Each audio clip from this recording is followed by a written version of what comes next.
Today, we're diving into the incredible story of an industrial giant that's trying to make a comeback: American shipbuilding. This is an industry that went from ruling the waves to nearly collapsing entirely. Now, there's a multi-billion-dollar push to bring it back to its former glory. So the big question is, what's it going to take to actually turn the tide? I want you to picture a sprawling shipyard in Philadelphia. It's just a symphony of industry, you know? You got welders sparking, pipes being laid, and these massive cranes orchestrating this incredible ballet of steel. It's a really powerful vision of what this industry can be. But behind that impressive scene, there's a much starker and honestly a more troubling reality. And here it is. This is the reality check.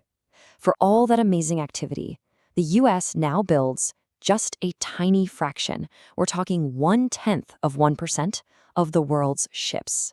It is an absolutely staggering decline. So what on earth led to this collapse? And is a comeback even possible from this point? All right, so here's how we're going to break this all down. First, we'll look at where things stand today. Then, we'll rewind a bit to see how the tide turns so dramatically. After that, we'll dig into the huge challenges of rebuilding, check out the new solutions being put into place, and finally, we'll talk about why this whole fight matters so much right now. Okay, first up, let's take a hard look at the industry as it is today. And really, it is a shadow of what it once was. The numbers, well, they paint a pretty bleak picture of a giant that's been brought to its knees. The scale of this difference is it's hard to even comprehend. So the US has about 150 shipyards. China, they have over 1,200. But the real story here is in capacity. China can produce 232 times more than the US can. That is a gap that has fundamentally reshaped the entire global maritime landscape. And what's left of the US industry? Well, it's almost entirely propped up by one single customer, the US government. A massive 78% of its money comes from building and repairing ships for the military. The commercial side, the side that once dominated world trade, has almost completely collapsed. So how did we get here, right? How does a global leader in such a critical industry fall so far behind in just a few decades? Well, the answer isn't one single thing, but a series of really pivotal decisions that completely changed the course of shipbuilding history.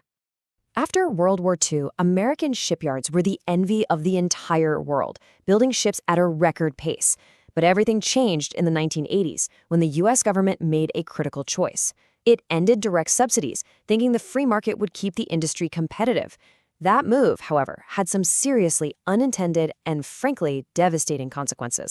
What this did was create two totally different strategies. While the US went for a hands-off free market approach, its competitors, especially in Asia, did the exact opposite. They poured government money into their shipyards, which created a really uneven playing field that American companies just couldn't compete on. So this legacy of decline has created a really steep uphill battle for any kind of comeback. You see, rebuilding an entire industry isn't just about finding the money, it's about tackling three fundamental challenges that have been growing for decades. So what are they? Well, first, there's a massive shortage of skilled workers. Second, a lot of the shipyards that are left are old and use outdated technology. And third, the huge network of smaller companies that supply everything from steel plates to rivets, that whole network has just crumbled away.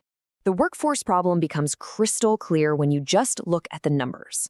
The US graduates about 140 naval engineers a year. China, on the other hand, produces 10,000. That talent gap is a major roadblock to innovation and growth. And this challenge, it goes way beyond just the big shipyards. A modern ship is an incredibly complex puzzle of somewhere between 5 and 10 million parts. So a real revival means you have to rebuild the entire domestic supply chain, everything from steel plates and engines all the way down to the smallest nut and bolt. So you hear all that, and you think, with such huge obstacles, how is this industry supposed to be reborn? Well, the answer seems to be in a combination of massive investment, cutting-edge technology, and a completely new way of thinking about how to build ships. This right here is a huge signal of intent. The South Korean shipping giant Hanwha is pumping $5 billion into just the Philly shipyard alone. The goal? To turn this old facility into a state-of-the-art production powerhouse and hopefully go from building one ship a year to 20. But the comeback strategy isn't just about cash. It's about a much smarter way to build ships. This means things like modular construction, where these massive sections of ships are built separately and then assembled like giant Legos. It also means using advanced robotics and, this is really key, learning from the world's best by sending U.S. workers to train in South Korea. And the impact of this new tech is just wild. So take welding, right? It's one of the hardest parts of shipbuilding.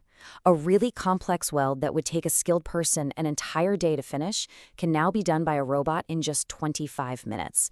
That is the kind of leap in efficiency that they are aiming for. Okay, so we've covered the fall and the roadmap for potential revival.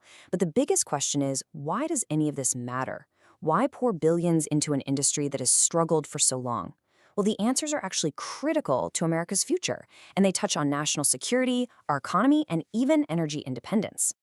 Just take a look at the Arctic. It's becoming more and more strategic every year. Right now, the U.S. Coast Guard has just 3 icebreakers to patrol this massive area. Russia, they have 41. That is a huge national security gap, and building these kinds of highly specialized ships requires a strong domestic shipbuilding industry. Another really key piece of the puzzle is something called the Jones Act. It's a law that says any goods transported between U.S. ports have to be on American-built ships. This policy basically creates a protected market for domestic shipbuilders, so it guarantees there's a baseline of demand for everything from cargo ships to oil tankers. Look, nobody thinks this is going to be a quick fix. Experts seem to agree it's a marathon, not a sprint. But there is a feeling of cautious optimism out there that with the right investment, the right technology, and the political will, 2 decades could actually be enough to bring American shipbuilding back to the forefront. And that leaves us with a multi-billion-dollar question.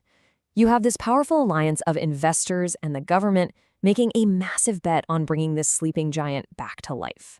The tools are being put in place, but the challenges are enormous. So what do you think? Is this the dawn of a new era for American shipbuilding, or is it a huge gamble that just won't pay off? The next chapter of this story is still being written.